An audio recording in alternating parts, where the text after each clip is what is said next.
America এবং পশ্চিমাদের যে একটা দৃষ্টিভঙ্গি ছিল সেটা এখন রিভার্স হয়ে গেছে।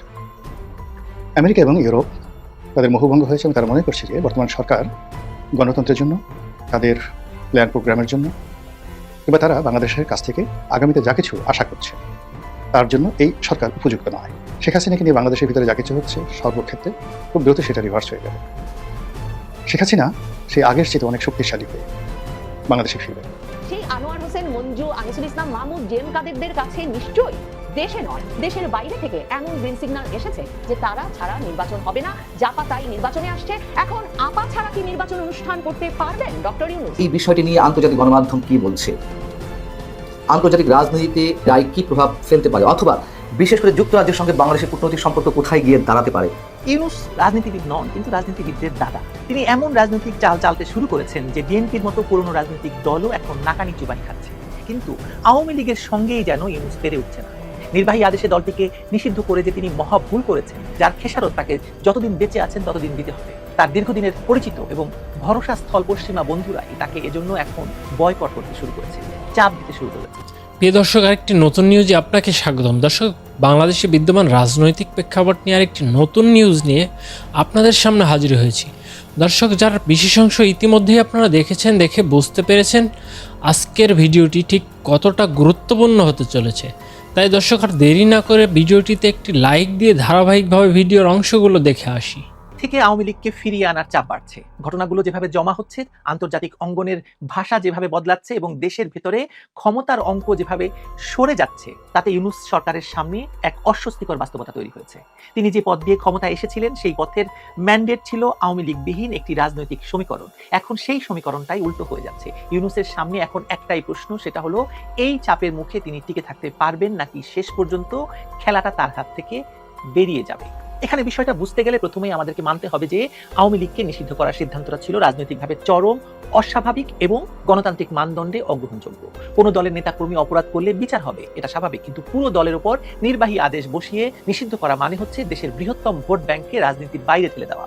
এতে অন্তর্বর্তী সরকারের নিরপেক্ষতার গল্পটাই ফিকে হয়ে গেছে। আন্তর্জাতিক মহলও ঠিক এই পয়েন্টটা ধরে এগুচ্ছে। লন্ডনের হাউস অব লর্ডসে সাম্প্রতিক আলোচনায় অংশগ্রহণমূলক নির্বাচনের প্রশ্নটি এত জোরে সোরে এসেছে যে তা নিছক কাকতালীয় নয়। পশ্চিমা দেশগুলো যেখানে সাধারণত শব্দ বাছাইয়ের সতর্ক, সেখানে ব্রিটিশ এমপি আর লর্ডরা স্পষ্টভাবে বলছেন যে বাংলাদেশে অন্তর্ভুক্তিমূলক নির্বাচন লাগবে। রাজনৈতিক অস্থিরতা থামাতে সব পক্ষকে মাঠে আসতে দিতে হবে। এই অবস্থা আরো স্পষ্ট হলো জার্মান রাষ্ট্রদূত রুডিগার লোৎসের বক্তব্যে। সাংবাদিকদের প্রশ্নের উত্তরে তিনি বলেন, অংশগ্রহণমূলক নির্বাচন মানে হলো এমন নির্বাচন যেখানে পুরুষ, নারী সহ সকল ভোটার বাধাহীনভাবে ভোট দিতে পারবে এবং বৃহৎ সংখ্যার রাজনৈতিক দল অংশ নেবে।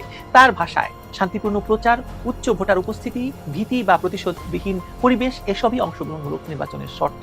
তিনি এমনও বললেন যে 50-60% ভোটার উপস্থিতি অর্জন করতে পারলে সেটাই হবে মূলত গ্রহণযোগ্য অংশগ্রহণ।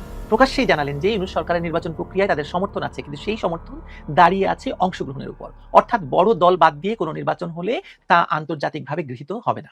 জার্মান রাষ্ট্রদূতের এই মন্তব্যে পুরো আলোচনাটার ভেতরে একটা নতুন মাত্রা যোগ করেছে, কারণ তার কথাটাই দেখিয়ে দিচ্ছে পশ্চিমারা ভাষা যতই নরম রাখুক, মূল বার্তাটা খুব স্পষ্ট।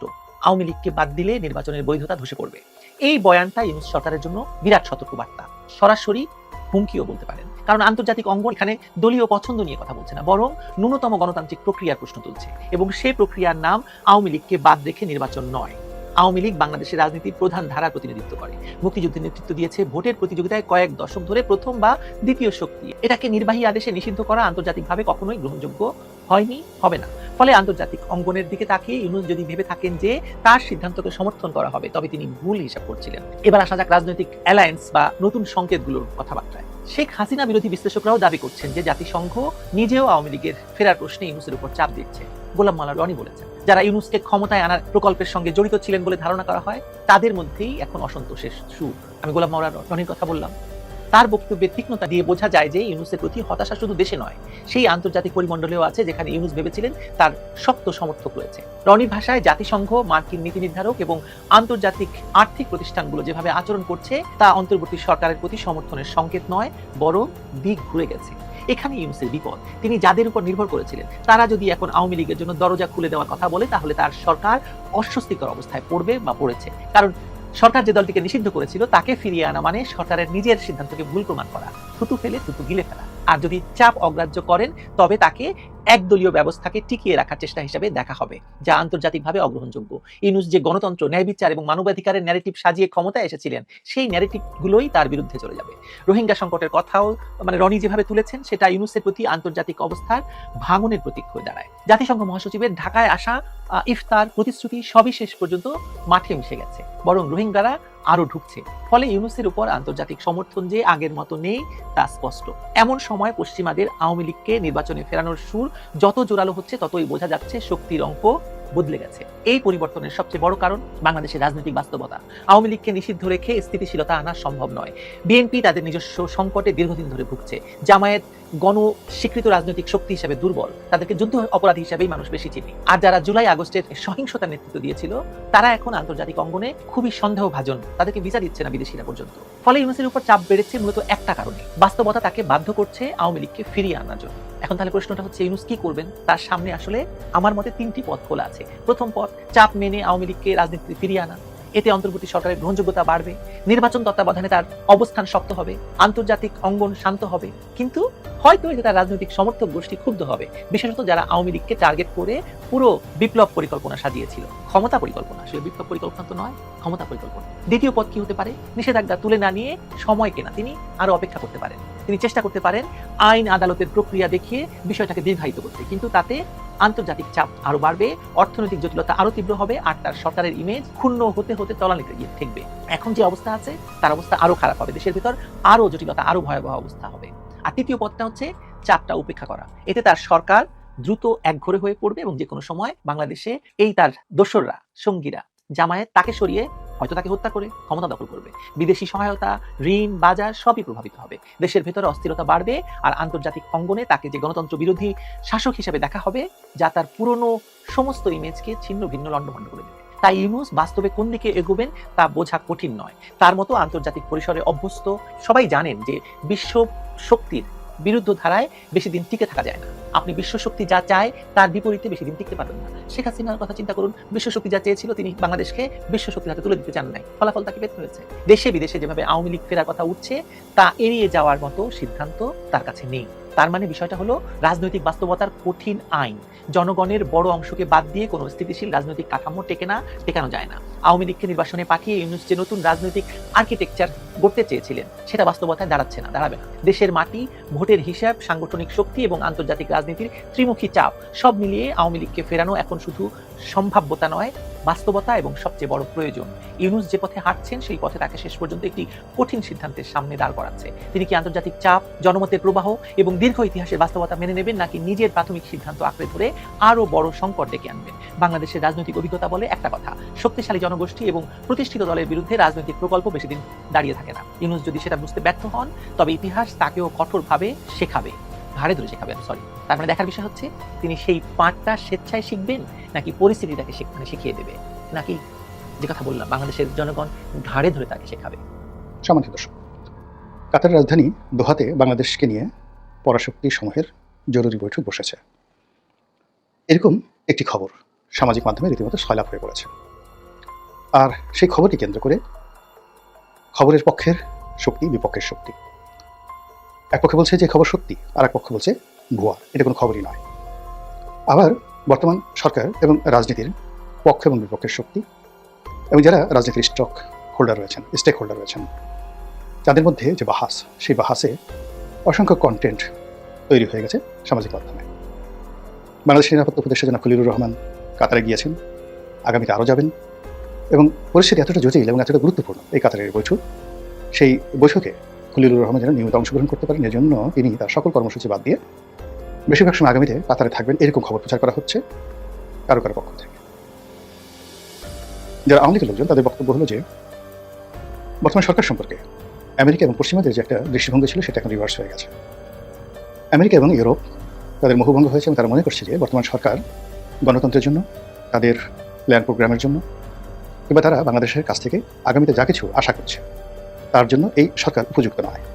ক্ষেত্র বিশেষে সরকার গত 15 মাসে যা কিছু করেছে, তার ফলে দীর্ঘমেয়াদে পশ্চিমা যে স্বার্থ, তাদের দৃষ্টিভঙ্গি, তাদের আইডিওলজি, সেই আইডিওলজির বিপরীত কিছু এই বাংলাদেশে ঘটতে যাচ্ছে, এরকম প্রচার করছে। কাজেই তারা তওবা করতে চাচ্ছে, ফিরে যেতে চাচ্ছে। মাপ চেয়েছে, ক্ষমা চেয়েছে বা ক্ষমা চাইতে তারা প্রস্তুত। কি করবে? আবার সেই জেলাও সেই কবি বিএনপির কাছে যাও, কিংবা আবার সেই আওয়ামী লীগের কাছে যাও, আওয়ামী লীগ বিএনপিকে একত্রে বসাও। এটা লিবারেলদের কথাবার্তা, যে আওয়ামী লীগ এবং বিএনপি জাতীয় পার্টি এই সকল রাজনৈতিক দলকে মূল ফোকাসে রেখে অন্যান্য ইসলামী যে রাজনৈতিক দলগুলো রয়েছে তাদেরকে সহযোগী করে ছোটো ছোটো রাজনৈতিক দলগুলোকে রেখে, যেটাকে ইনক্লুসিভ নির্বাচন বলা হয়, সকল পক্ষ অংশগ্রহণ করবে, প্রয়োজন হবে এক বা একাধিক রাজনৈতিক জোট হবে, এরকম একটা রাজনৈতিক মেরুকরণ করার জন্য পশ্চিমা শক্তিরা কাতারে বৈঠক করছেন। এটা বলছে যারা মধ্যপন্থা অবলম্বন করেন সেই সকল রাজনৈতিক যারা বিশ্লেষণ করেছেন তারা। আর আওয়ামী লীগের যারা লোকজন, তাদের তো গালগপ্পের শেষ নেই। কাতারের এই বৈঠক নিয়ে তাদের প্রথম বক্তব্য হলো যে তারা মনে করছে আওয়ামী লীগের লোকজন শেখ হাসিনাকে নিয়ে বাংলাদেশের ভিতরে যা কিছু হচ্ছে সর্বক্ষেত্রে খুব দ্রুত সেটা রিভার্স হয়ে যাবে। শেখ হাসিনা সেই আগের চেয়ে অনেক শক্তিশালী হয়ে বাংলাদেশে ফিরবেন। এখন তিনি কি সাবেক প্রধানমন্ত্রী হিসেবে ফিরবেন, নাকি নতুন করে পদত্যাগ করবেন, নাকি অতীতে যে পদত্যাগ করেছেন যে কথা বলা হচ্ছিল সেটাকে তিনি আবার নতুন করে সিল চাপড় দিয়ে বলবেন যে হ্যাঁ আমি পদত্যাগ করেছি, অথবা বলবেন যে আমি আগে পদত্যাগ করিনি, এখন দেশের স্বার্থে আন্তর্জাতিক সম্প্রদায়ের অনুরোধে আমি আবার পদত্যাগ করলাম, একটি তত্ত্বাবধায়ক সরকার হোক এবং তার অধীনে একটি নির্বাচনে আমি অংশগ্রহণ করার জন্য বাংলাদেশে এলাম। এই সকল কথাবার্তা আওয়ামী লীগের লোকজন বলেছে। আমি অনেক আগে একটা ভিডিও করেছিলাম, তখন অনেকে আমার সমালোচনা করেছিলেন। ভিডিওটার টপিক ছিল যে বাংলাদেশে কে আগে আসবেন, শেখ হাসিনা আগে আসবেন নাকি তারেক রহমান সাহেব আগে আসবেন। বিএনপি যারা বন্ধু তারা বলছিলেন যে মিস্টার রনির তো মাথা খারাপ হয়ে গেছে, তারেক রহমান সাহেবের সঙ্গে শেখ হাসিনার কি সম্পর্ক? শেখ হাসিনা ইজ আউটস্টেড, তাকে বাংলাদেশ থেকে বিতরণ করা হয়েছে, তিনি এখান থেকে পালিয়ে গেছেন, তার রাজনীতির কবর রচনা হয়ে গেছে। আগামী 20 বছরের মধ্যে আওয়ামী লীগের সরিয়ে উচ্চারণ করার মতো লোক যেখানে নাই, সেখানে বাংলাদেশে কে আগে আসবেন এবং সেখানে তারেক রহমান সাহেবের সঙ্গে যদি শেখ হাসিনার আগমনের তুলনা করা হয়, এর চেয়ে বদভুন মাতার বাংলাদেশে কে আছে? মতলব বাস লক্ষ্য থাকার কেউ হয়তো আগে ফাজিলও বলেছেন, আমি সাধারণত কমেন্ট খুব কম দেখি।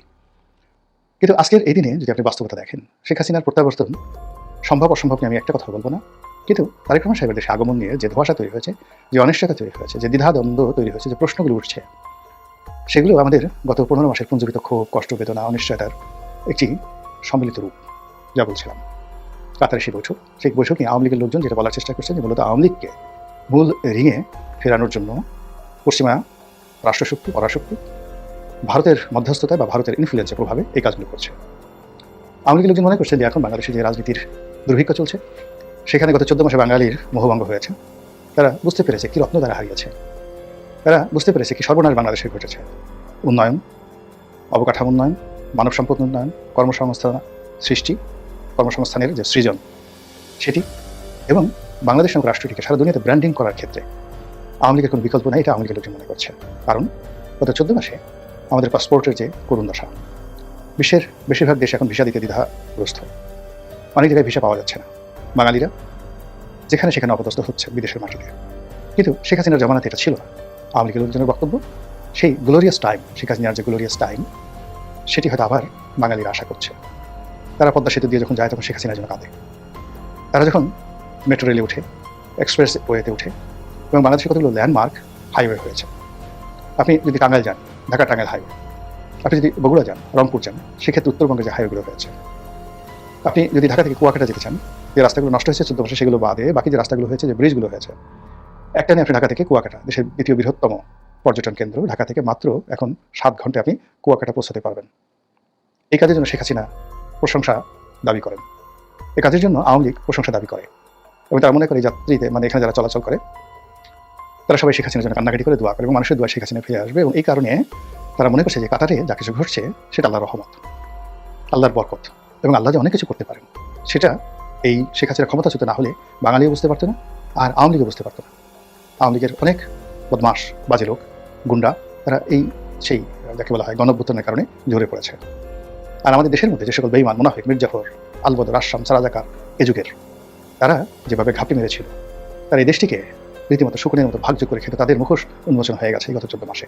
আগস্টের শেষে গণ অধিকার পরিষদ নেতা ভিপি নূর মানে নুরুল হক নূর জাতীয় পার্টি এক্ষুনি নিষিদ্ধ করতে হবে, এই দাবি নিয়ে বিরাট মিছিল নিয়ে জাতীয় পার্টির অফিসের দিকে যাওয়ার পর যখন সেনাবাহিনী তাকে বেধড়ক পেটালো এবং তারপর দীর্ঘ সময় তিনি হাসপাতালে চিকিৎসাধীন থেকে আরো কয়েকবার জাতীয় পার্টি এখন নিষিদ্ধ করতে হবে, এতদিনের মধ্যে নিষিদ্ধ করতে হবে, এত ঘন্টার মধ্যে নিষিদ্ধ করতে হবে, এসব হুঙ্কার তিনি, তার দল, হাসনাত আব্দুল্লাহরা মানে জাতীয় নাগরিক পার্টি এবং তাদের সমমনা দলগুলো, এমনকি জামায়াতে ইসলামী ছাড়বার পরেও যখন ডক্টর ইউনূস কর্ণপাতই করলেন না, এবং মানে সরকারের কোনো হেলদোলই দেখা গেল না জাতীয় পার্টিকে নিষিদ্ধ করার বিষয়ে, তখনই বুঝতে বাকি ছিল না যে সরকার মে মাসে আওয়ামী লীগের রাজনৈতিক কার্যক্রম নিষিদ্ধ করার পর থেকে যে ধরনের আন্তর্জাতিক চাপের মুখে আছে, সেই চাপই এখনো তারা হজম করে উঠতে পারে নাই। কাজেই জাতীয় পার্টি কিংবা আওয়ামী লীগের দোসর, ফ্যাসিবাদের দোসর হিসেবে চিহ্নিত অন্য কোনো দলকে আপাতত নিষিদ্ধ করার দুঃসাহস ডক্টর ইউনূস সরকার করবেন না। এই দুঃসাহস দেখানো এখন আরো অসম্ভব হয়ে পড়েছে গত কয়েক মাসে, যখন যুক্তরাষ্ট্রের রিপাবলিকান পার্টির অত্যন্ত গুরুত্বপূর্ণ think tank international Republican institute IRI এর প্রতিনিধি দল এসে জাতীয় পার্টির প্রতিনিধিদের সঙ্গে বৈঠক করে কি করে তারা নির্বাচনে অংশ নিতে পারেন এই বিষয়ে আলাপ করেছেন। এই বিষয়টি একেবারে অসম্ভব হয়ে পড়েছে যখন নয়াদিল্লিতে জাতীয় নিরাপত্তা উপদেষ্টা খলিলুর রহমানকে ডেকে ভারতের জাতীয় নিরাপত্তা উপদেষ্টা জানিয়ে দিয়েছেন যে ভারত এবং ভারতের সঙ্গে সঙ্গে যুক্তরাষ্ট্র অত্যন্ত গুরুত্বের সঙ্গে মনে করে যে বাংলাদেশে একটা অংশগ্রহণমূলক নির্বাচন ছাড়া আঞ্চলিক স্থিতিশীলতা অসম্ভব। কাজেই অংশগ্রহণমূলক নির্বাচন নিশ্চিত করতে হবে ইউনূস সরকারকে। এবং অজিত দোভাল সেখানেই থেমে যান না, এরপর যখন আবারও ভারতীয় নিরাপত্তা কর্মকর্তার সঙ্গে মার্কিন উপস্থিতিতে দোহায় ডেকে মধ্যস্থকের উপস্থিতিতে কাতারি মধ্যস্থতার মাধ্যমে খলিলুর রহমানকে আবারও ভারত ও যুক্তরাষ্ট্র মিলে স্মরণ করায় যে অংশগ্রহণমূলক নির্বাচন ছাড়া ইউনূস সরকারের সামনে পথ নাই, তখন ইউনূস সরকার আরো নড়ে চড়ে বসে এবং বুঝতে পারে যে চাইলেই জাতীয় পার্টিকে নিষিদ্ধ করে দেওয়া এখন অসম্ভব। আর ভাবুন তো কমনওয়েলথ মহাসচিব কি করে গেলেন। কমনওয়েলথ মহাসচিব বাংলাদেশ সফরে এসে ঢাকায় এসে জাতীয় পার্টির দুটো ভাগ, মানে এই জুলাইয়ে 2025 সালে আবার জাতীয় পার্টি এমন দুর্দিনে দুভাগ হয়ে গেছে, সেই দুভাগকেই ডেকে কমনওয়েলথ মহাসচিব রীতিমতো সাদাসাদি করতে থাকলেন যে কি পরিস্থিতি ইউনূস সরকার সৃষ্টি করতে পারলে তারা নির্বাচনে যেতে পারবে, সেই বিষয়টা যাতে কমনওয়েলথ মহাসচিবকে তুলে ধরেন। আর কমনওয়েলথ মহাসচিব শার্লি বচওয়ে হচ্ছেন যিনি কিনা রীতিমতো অনলাইন বৈঠক করে আওয়ামী লীগের সঙ্গেও আলাপ করেছেন যে আওয়ামী লীগ কি হলে নির্বাচনে আসতে পারবেন। এবং সফরের শেষ দিন ডক্টর ইউনূসের সঙ্গে দেখা করে কমনওয়েলথ মহাসচিব পরিষ্কার বলে এসেছেন জাতীয় পার্টির নির্বাচনে আসার ব্যবস্থা তো তাকে করতেই হবে, তাকে শেষ পর্যন্ত আওয়ামী লীগকেও কিভাবে নির্বাচনে নিয়ে এসে অংশগ্রহণমূলক নির্বাচন তিনি নিশ্চিত করতে পারেন সেই ব্যবস্থাটা করতে হবে। কাজেই ডক্টর ইউনূস মহা জ্বালায় আছেন, বিরাট চাপে আছেন। আর ওদিকে জাতীয় পার্টি বুঝে ফেলেছে যে আওয়ামী লীগকে শেষ পর্যন্ত নির্বাচনে আনার উপায় ডক্টর ইউনূস খুঁজে পাবেন কিনা তা নিশ্চিত না হলেও জাতীয় পার্টিকে নির্বাচনে ঠেকানোর দুঃসাহস কিছুতেই করবেন না ইউনূস, সেই সাধ্য তার নাই। কাজেই জাতীয় পার্টির দুই অংশই, মানে জাতীয় পার্টি 2025-এর জুলাইয়ে দুভাগ হয়ে গেল। জিএম কাদের এক অংশ আর আরেক অংশে নেতৃত্বে গেলেন আনিসুল ইসলাম মাহমুদ। জিএম কাদের, আনিসুল ইসলাম মাহমুদ দুজনেই পুরো আওয়ামী লীগ আমল জুড়েই বারবার নির্বাচিত হয়েছেন। 2008, 2014, 2018, 2024 সবগুলো সংসদ নির্বাচনে তারা অংশ নিয়েছেন, সবগুলো নির্বাচনে তারা সংসদ সদস্য মনোনীত হয়েছেন এবং এই ব্যক্তিরা রীতিমতো আওয়ামী লীগ আমলে মন্ত্রী পদে ছিলেন। দেখেন আনিসুল ইসলাম মাহমুদ বা জাতীয় পার্টির নেতৃবৃন্দ আসলে সহজ নেতৃবৃন্দ নন, মানে এরা মানে হঠাৎ করে ভুইফোড় রাজনীতি করতে আসেন নাই। এরা জিয়ার আমল থেকে, আনিসুল ইসলাম মাহমুদ যেমন জিয়ার আমলে বিএনপি করতেন তখন থেকে তিনি ক্রমাগতভাবে চট্টগ্রামে তার আসনে কিন্তু নির্বাচিত হয়ে আসছেন। সেই আনিসুল ইসলাম মাহমুদ এখন বলছেন যে তিনি তার অংশের জাপাকে নিয়ে 16টি রাজনৈতিক দলের একটা জোট গঠন করতে যাচ্ছেন এবং সেই জোটে এসে যোগ দিচ্ছেন জাতীয় পার্টি থেকে 2001 সালে আলাদা হয়ে গিয়ে আলাদা জেপি গঠন করা আনোয়ার হোসেন মঞ্জু। মানে আনোয়ার হোসেন মঞ্জু তো শেখ হাসিনার আমলেও যোগাযোগ মন্ত্রী ছিলেন এবং বারবার নির্বাচিত হয়েছেন এবং বারবার সংসদ সদস্য হিসেবে নির্বাচিত হচ্ছেন সেই এরশাদের আমল থেকে। কাজেই এরা সব ঘাঘু পলিটিশিয়ান। এই আনোয়ার হোসেন মঞ্জু, আনিসুল ইসলাম মাহমুদ এরা মিলে এখন 16টি রাজনৈতিক দলের একটা জোট গঠন করতে যাচ্ছেন এবং 6ই ডিসেম্বর এই জোটের ঘোষণা আসতে পারে। বুঝতেই পারছেন এই ধরনের ব্যক্তিরা, মানে যাদের সঙ্গে রীতিমতো নিয়ম করে, মানে তারা আমলের পর আমল ধরে মন্ত্রী ছিলেন, এরশাদের আমলে মন্ত্রী, বিএনপি আমলে কেউ মন্ত্রী, আর আওয়ামী লীগ আমলে তো ছিলেনই, এদের সঙ্গে কূটনৈতিকদের ঘনিষ্ঠ যোগাযোগ আছে। রীতিমতো গ্রিন সিগন্যাল না পেয়ে গেলে এই টাকা পয়সা, প্রভাব প্রতিপত্তিশালী রাজনৈতিক ব্যক্তিত্ব এবং অর্থবিত্তের মালিক এই ব্যক্তিরা, যাদের নিজেদের খুবই শক্ত সংসদীয় আসন আছে, তারা আমরা নির্বাচন করব বলে যে ঝাঁপ দিয়ে সংবাদ মাধ্যমে জানান দিতে আসেন নাই, সেটা খুব পরিষ্কার। এখন 16টি দলের যে জোট তারা গঠন করতে যাচ্ছেন সে সম্পর্কে আনিসুল ইসলাম মাহমুদ বলেছেন, যিনি কিনা 2024-এর যে নির্বাচন সেই নির্বাচনেও কিন্তু তিনি সংসদের বিরোধী দলের উপনেতা ছিলেন। তো এই আনিসুল ইসলাম মাহমুদকেও কিন্তু 5ই আগস্ট জাতীয় পার্টির নেতা হিসেবেই সেনাপ্রধান ওয়াকারুজ্জামান সেনা সদরে যে রাজনৈতিক দলগুলোর সঙ্গে মত বিনিময় নিয়ে গেছিলেন তখনও তিনি জিএম কাদের এবং আনিসুল ইসলাম মাহমুদ দুজনকেই কিন্তু আমন্ত্রণ জানিয়েছিলেন। এই আনিসুল ইসলাম মাহমুদ তিনি এখন বলছেন যে তারা যে 16 দলের রাজনৈতিক জোট গঠন করতে যাচ্ছেন, এই জোট শুধু নির্বাচনী জোট নয়, এই জোট ভবিষ্যৎ রাজনীতিতে ঐক্যবদ্ধভাবে কাজ করতে পারবে। আওয়ামী লীগ নির্বাচনে আসবে কি আসবে না আমরা এখনো জানি না, যদি অংশ নিতে না পারে অন্তত 25% ভোট রয়েছে, এখানে তৃতীয় ধারা তৈরি করার সুযোগ আছে। যারাই ক্ষমতায় আসুক একটা শক্তিশালী বিরোধী দল হওয়ার সুযোগ আছে। আরে হাসনাত আব্দুল্লাহ, জামায়াতে ইসলামী, নুরুল হক নুরুল গণ অধিকার পরিষদ, এবি পার্টি, মানে এসব সব দলের ভয়টা তো সেখানেই যে চাপা দিয়ে আপা চলে আসবে, যে আপা যদি শেষ পর্যন্ত নির্বাচনে না আসতে পারে, আওয়ামী লীগ যদি নির্বাচনে না আসতে পারে, তাহলেও জাতীয় পার্টিতে যে ধরনের জাতীয় নেতৃবৃন্দ আছেন এবং তাদের সংসদীয় আসন আছে, রাজনৈতিক উপস্থিতি আছে, কূটনৈতিক যোগাযোগ আছে, তারা আওয়ামী লীগের ভোটগুলো নিয়ে আসার জন্য আওয়ামী লীগের সাথে যেমন একটা রাজনৈতিক জোট কৌশলের আশ্রয় নিতে পারে, ঠিক তেমনি তারা যে ধরনের ভোট কাড়বেন তাতে এসব এনসিপি টেনসিপি বা এবি পার্টি বা যারা যারা এখন নির্বাচনে গিয়ে রীতিমতো সংসদ সদস্য হয়ে পড়ার স্বপ্ন দেখছেন, তাদের স্বপ্ন শেষ করে দেবে এই জাপা। এখন আনিসুল ইসলাম মাহমুদের কিন্তু অবস্থান খুব শক্ত, মানে বলেন তো কি রহস্যে শেখ হাসিনার আমলের মন্ত্রী এবং শেখ হাসিনার সর্বশেষ যাকে এরা আমিরামিন নির্বাচন বলে, সেই আমিরামিন নির্বাচনেও যিনি কিনা বিরোধী দলের উপনেতা ছিলেন, তিনি কিভাবে প্রকাশ্যে ঘুরে বেড়াচ্ছেন, স্বাভাবিক পেশা জীবন কাটাচ্ছেন বলুন তো? কারণ চট্টগ্রামের এই প্রভাবশালী পরিবারের ব্যক্তিটি আনিসুল ইসলাম মাহমুদ, উনি খুব ঘনিষ্ঠ এমনকি ডক্টর ইউনূসের সঙ্গে পারিবারিকভাবে। মির্জা ফখরুল ইসলাম আলমগীর, বাংলাদেশ ব্যাংকের সাবেক গভর্নর, এখন অর্থ উপদেষ্টা সালেউদ্দিন আহমেদ, এরা সব বাড়িতে বসে একসাথে আড্ডা দেন, কবিতা আবৃত্তি করেন। এসব ভিডিও ভাইরাল হয়ে সামাজিক যোগাযোগ মাধ্যমে প্রায়ই ছড়িয়ে পড়ে। কাজেই এদের ভিত্তিটা শক্ত, এদেরকে নাড়া দিয়ে দেবেন ওই হাসনাত আব্দুল্লাহ আর নুরুল হক নুরু, এর কোনো সম্ভাবনাই নাই। এখন এর সঙ্গে দেখেন, উনাদের সঙ্গে এসে এই জাতীয় পার্টির আনিসুল ইসলাম মাহমুদ অংশের সঙ্গে যারা যারা এসে যোগ দিয়েছেন, তার সঙ্গে তো এমনিতেই এবিএম রুহুল আমিন হাওলাদার তার অংশের জাতীয় পার্টির মহাসচিব হিসেবে আছেনই, এদের সঙ্গে যারা এসে যুক্ত হয়েছেন তার মধ্যে কট্টর বিএনপি ঘরানার সাংবাদিক শওকত মাহমুদ আছেন। তিনি বিএনপি থেকে এই নমিনেশন নিয়ে নির্বাচন করেছিলেন বোধহয় 2018-তে। তো সেই শওকত মাহমুদ এখন তো আলাদা দল করেছেন জনতা পার্টি নামে, সেই শওকত মাহমুদের দল যোগ দিচ্ছেন। এদের সঙ্গে যোগ দিচ্ছেন বাংলাদেশ মুসলিম লীগের সভাপতি অ্যাডভোকেট মহসিন রশিদ। এই অ্যাডভোকেট মহসিন রশিদকে, যিনি প্রথম হাইকোর্টে গিয়ে এই মামলা দায়ের করলেন যে ইউনূস সরকার 106 অনুচ্ছেদ অনুযায়ী যে বলছে যে আপিল বিভাগের একটা রেফারেন্স নিয়ে গঠিত হয়েছে, এটা সত্যি হতে পারে না, এই সরকারটি অসাংবিধানিক। মানে ঘাঘু সব লোক, শক্তিশালী সব লোক, যিনি কিনা সেই গত বছরই মামলা ঠুকে দিয়েছেন যে ইউনূস সরকার অসাংবিধানিক, সেই আইনজীবী মহসিন রশিদও আছেন কিন্তু এই আনিসুল ইসলাম মাহমুদের এই জোটের মধ্যে। এছাড়া তো বললামই, আনোয়ার হোসেন মঞ্জু নিজেই তো একাই 100, পিরোজপুর 2 থেকে বহুবার সংসদ সদস্য নির্বাচিত হয়েছেন। তোফাজ্জল হোসেন মানিক মিয়ার ছেলে, ইত্তেফাকের মালিক। এই আনোয়ার হোসেন মঞ্জুদেরও প্রভাবের গল্পটা বলি, যে ধরেন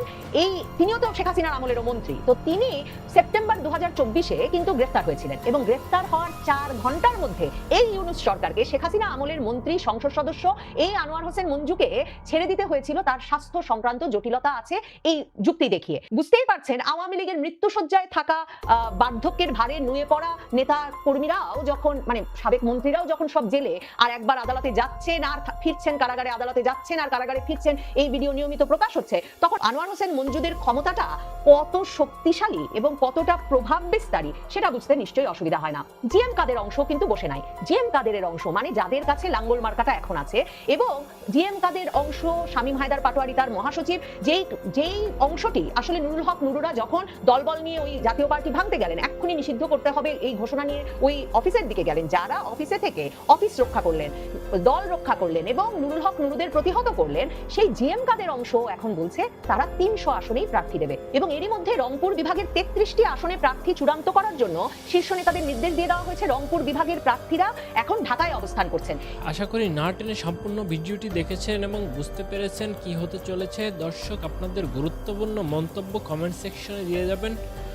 পাশাপাশি চ্যানেলটি যদি সাবস্ক্রাইব করে না থাকেন, অনুগ্রহ করে চ্যানেলটি সাবস্ক্রাইব করে পাশে থাকা বেল আইকনটি বাজিয়ে দেবেন।